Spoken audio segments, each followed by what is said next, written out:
أعوذ بالله من الشيطان الرجيم أعوذ بالله من الشيطان الرجيم أعوذ بالله من الشيطان الرجيم بسم الله الرحمن الرحيم الحمد لله رب العالمين وإيمان والإسلام والقرآن ورسول والكعبة لا والأبرخام لا حول ولا قوة إلا بالله علي العظيم لا إله إلا أنت سبحانك إني كنت من الظالمين سلام قولا من رب رحيم حسبي الله العظيم nga nay jullit mooy ñaan saa yoo xëyee na nga ñaan ndax nga mucc ñaanal sa njaboot mucc le ndax seytaane moom saa yoo xëyee mi ngi lay fiir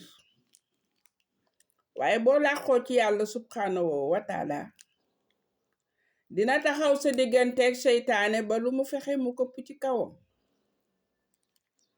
moo tax juróom-ñaari ayatul kursi yu la matin di ko tari yaa rien de tel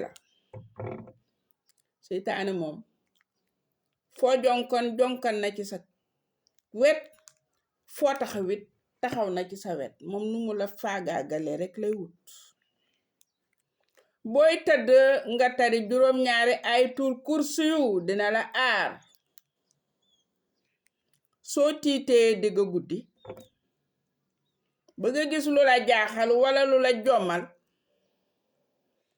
nga tari ayatul kursi yu ba ifzuuma nga baamtu ifzuuma 70 fois bu dee rab dina la romb bu dee seytaane dina la romb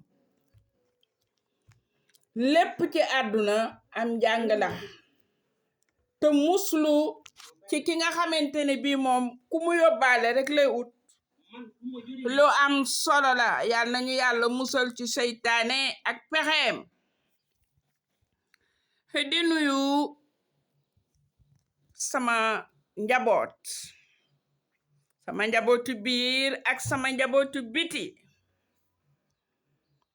di leen ñaanal jàmm di leen yéene jàmm yàlla na jàmm jëkk yàlla na jàmm mujj yàlla na jàmm sax ilaa yawmin badar ndax lu dul jàmm rek jàmm moo ko gën te ci jàmm ci la lépp xaj di ñaanal malaat yi nit ndox la tey mu tooy suba mu wow la maladie n'épargne personne yàlla nañu yàlla doolu wér may ñu gudd fan ñu fekke tal gunge suñu njaboot ba ñu ñeme ndax nul et rien n'est éternel sur terre le seul éternel n'est tout autre que le Tout-Puissant et il nous a décrété un temps bien déterminé qu'on ne va pas dépasser d'une seconde ou d'une tierce. Donc profitons de la vie. Yal na yàlla may ñëpp wér di ñaanal ñi ci prison yi yal na yàlla génn leen ci seen nattu ak seen tolof di ñaanal waaye ñàkk ñi yal nañu yàlla dolli sutura ba may ñu lu ñuy suturloo ba du ñu ñaan kenn du ñu saraxu kenn ndax ñaan lu diis la te saraxu lu metti la te saa yoo xëyee boo sañoon lekk ba suur naan ba màndi sa njaboot lekk ba suur naan ba màndi te kii maye du nit du jinne yàlla subhanahu wa taala su ma ne cëpp ma ñaan yàlla sama boroom taw féex ñaan ko wërsëg ñaan ko sutura ñaan ko jàmm ndax lu dul jàmm moo ko gën tey nag damay ñëw ci benn baat bu diis bu nit ñi di wax ñii mu nekk baat bu wér ci ñoom ñii di ko fowe muy baatu la ilaha illallah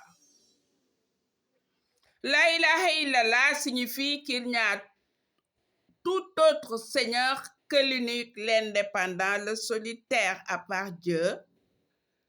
Il n'y a pas un autre Dieu, c'est ce que signifie la ilaha illallah. Il y a des gens qui prononcent la ilaha illallah, c'est sérieux en eux, Pourquoi c'est sérieux en eux? Parce que tout ce qu'ils font, c'est en vue d'Allah le Tout-Puissant. Mais il y a d'autres gens qui jouent avec le mot La ilaha illallah et ça risque de leur porter préjudice. Yàlla mi nga xamante ni bii moo sàkk laa ilaha illallah na amul beneen buur bu dul yàlla nit du ko fowe ñi seen laa ilaha illallah wér seen laa ilaha illallah dina leen jëme ci aljana ji mais ñiy fooye baatu laa ilaha illallah bés bu suñu boroom nangoo baatu laa ilaha illallah bu ñu sàgganul seen laa ilaha illallah dina leen dugal ci safara su tàng si. On ne joue pas avec le Tout-Puissant. Il est l'unique, il est l'indépendant, il est le solitaire, il est le secoureur, il est le tueur, il est le ressusciteur. Il nous a dispersés et un de ces jours viendra, il va nous rassembler pour donner son verdict final parce qu'il est le juge suprême par excellence. On ne joue pas avec le illallah. Sow, c'est S-A-W. En wolof, en français, on l'appelle l'urine. Sow, c'est S-O-W en wolof. Mais en français, ça veut dire du lait caillé. Le lait caillé sera utilisé au jour du jugement dernier au paradis. Seuls les paradins vont en boire, mais l'urine sera la boisson de ceux qui ont péri, qui sont en enfer. Il ne faut pas faire amalgame avec ces deux mots. On ne joue pas avec la ilaha illallah qui a créé le paradis. On ne joue pas avec la ilaha illallah qui a créé l'enfer. La ilaha illallah dont les paradins vont bénéficier, celui qui prononce la ilaha illallah délaisse tout ce qui est interdiction d'Allah et applique tout ce qui est recommandation. On ne joue pas avec le Tout-Puissant, on ne joue pas avec le Très-Haut. Il est toujours en haut, c'est le Seigneur de l'univers, et Satan restera toujours en bas. Il cherche à être le concurrent d'Allah, et c'est ce qu'on va voir. Tous ceux qui jouent avec la ilaha illallah vont périr en enfer. Parce que c'est la ilaha illallah qui a créé le paradis, a aussi créé l'enfer. Dieu, toujours en haut, Satan et ses collègues et collaborateurs toujours en bas.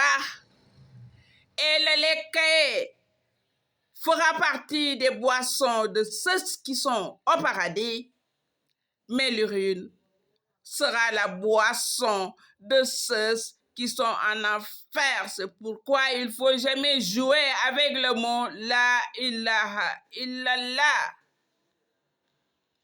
Il faut que tu sois franc, tu dois être sincère, tu dois être véridique. Ne dire la vérité, rien que la vérité.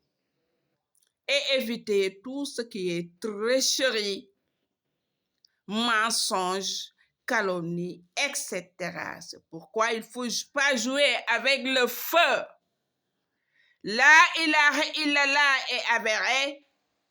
Il n'y a pas autre Dieu que Dieu, l'unique, l'indépendant, le solitaire. Mais jouer avec la ilaha illallah ne te mènera nulle part, sinon l'enfer, et l'enfer est réel. Je ne joue pas avec le Seigneur de l'univers et de l'au-delà.